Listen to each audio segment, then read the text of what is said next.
summit push, they call it.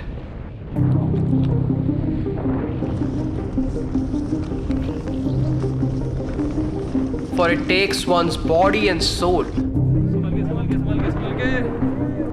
to get the grasp of this last stretch.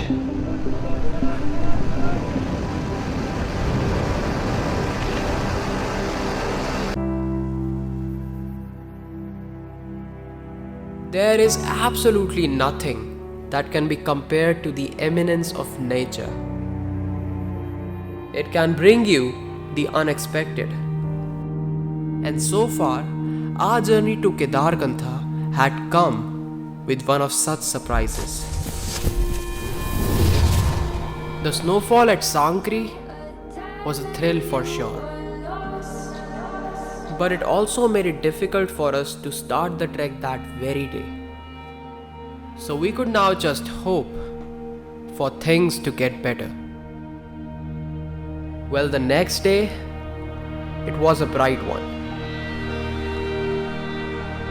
Most of the snow from the day before had melted, so it was quite clear all around. Everyone was packed and prepared.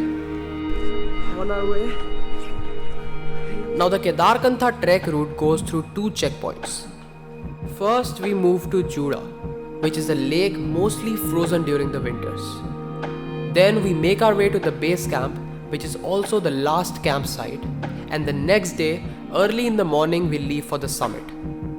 This trek is mostly done in a course of 2 to 3 days, but that we had already used one of those days because of the snowfall earlier, we had to reach the base camp in one go. And so began our long-awaited trek. We left from Sankri at 9. And remember the commercialization? Well, it took no time to show up. There was rush. A lot of it.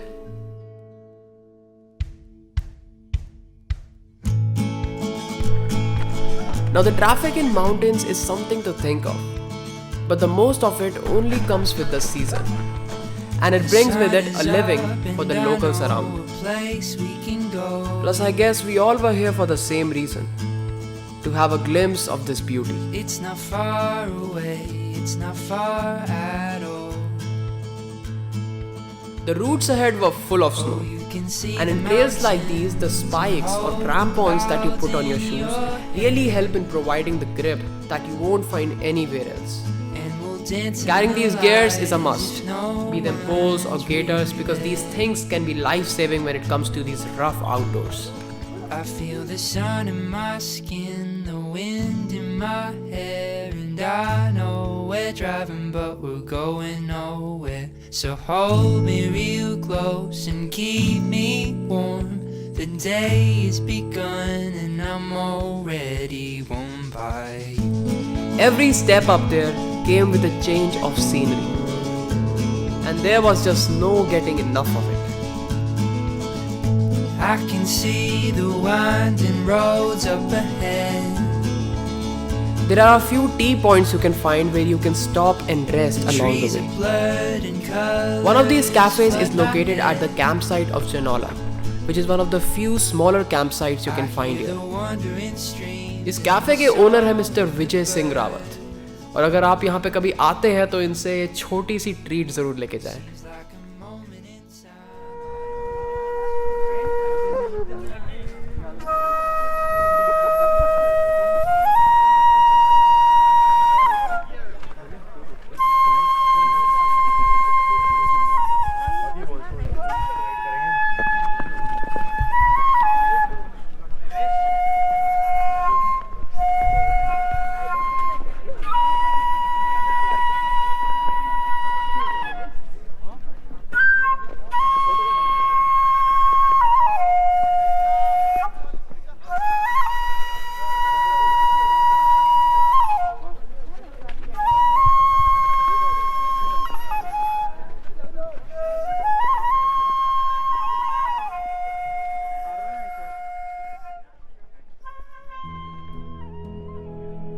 Our next stop was the Juda Lake. From Sankri, Juda is a distance of about 6 kilometers. and we had already covered the most of it.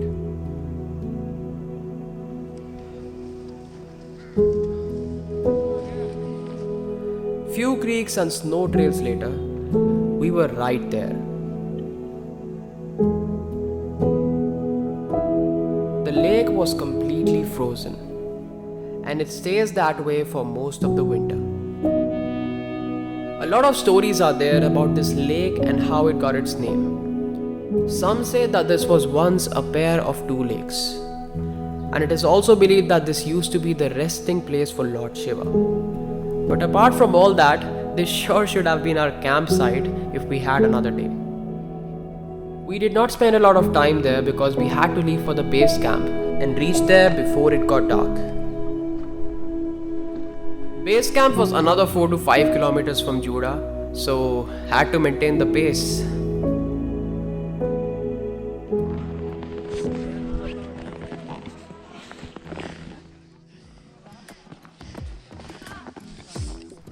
क्या बात, सबसे पीछे रह गए आप?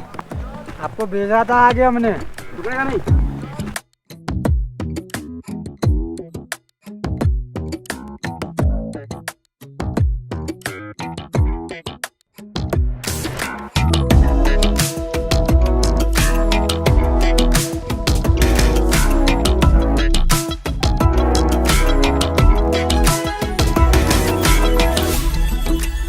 The closer we get to the summit of a mountain, steep and difficult the trek gets.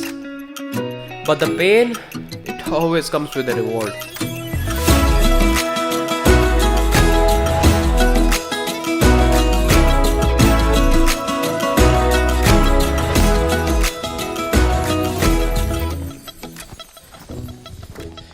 After crossing a bunch of groves, we came to this wide and open area. It was the base camp, and it was quite big. We reached there by eve, and there was this beautiful sunset lightning on the horizon. At this point, the Kedarkantha peak was visible right in front of our eyes, shining clear in the sky. We had made it this far, and now we were supposed to camp here for the night. The camps were all ready, and the night was starting to close in. Now, have I talked about the temperatures here? During the winters, the temperatures in Kedarkantha fall below zero, and the most challenging part of this trek was right ahead of us. Waking up at 3 in this cold and getting ready for the summit push. There is this tradition of summiting during the early morning hours, and it's not only followed just to see the sunrise and clear skies, but also because during these early hours, the weather around the peaks is mostly clear. Although the cold there was freezing.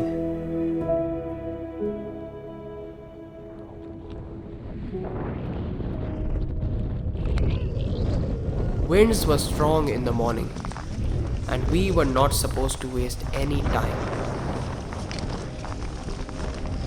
We packed our day bags with just a bottle and went for a quick meal, which was much needed for the 2 steep hours ahead of us.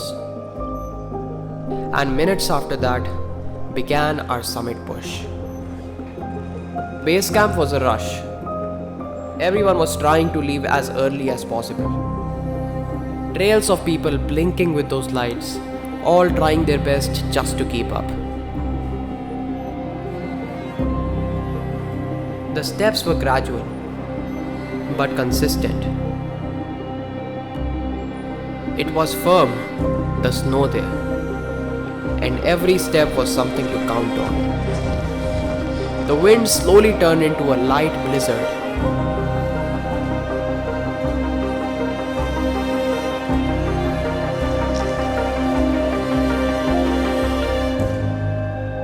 Now this right here is my favorite part of this entire journey.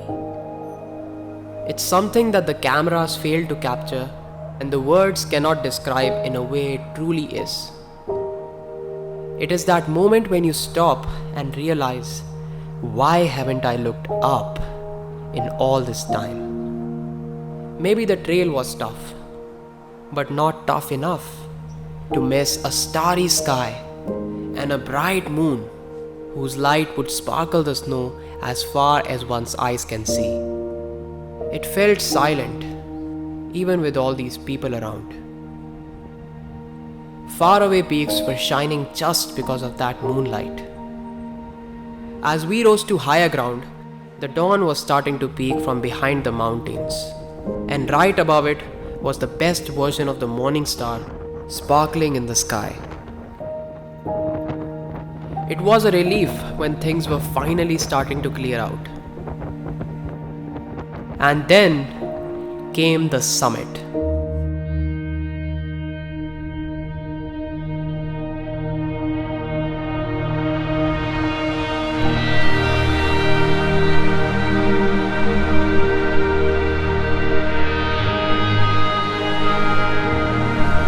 Summit was a totally different feeling.